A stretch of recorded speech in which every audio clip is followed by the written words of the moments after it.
ఈ journey start చేయడానికి అంటే అసలు డిఫెన్స్ అకాడమీ అనేది స్టార్ట్ చేయడానికి ఆ థాట్ ఎలా వచ్చింది సార్ మీకు అసలు?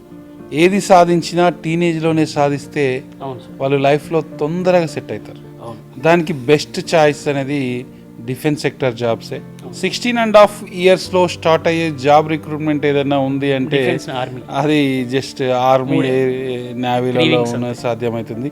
ఎన్డీఏ లాంటి పోటీ పరీక్షలు అన్నీ కూడా తక్కువ ఏజ్లోనే ఉంటాయి కనుక అది నేను మెయిన్ చూజ్ చేసుకోవడానికి ఏంటంటే తక్కువ వయసులో గవర్నమెంట్ జాబ్ ఏ విధంగా సాధించుతాం అనే దాని గురించి ఆలోచించిన సందర్భంలో ఇంటర్మీడియట్ కాగానే లేదా 10th క్లాస్ కాగానే జాబ్ ఏ సెక్టార్లో వస్తుందో చూజ్ చేసుకొని ఆ సెక్టార్ను అదే డిఫెన్స్ సెక్టర్ అయితే ఈజీ జాబ్ యాక్సెస్ ఉంటుంది కనుక ఈ కాన్సెప్ట్ తీసుకోవడం ఓకే జరిగింది. సార్. నాకు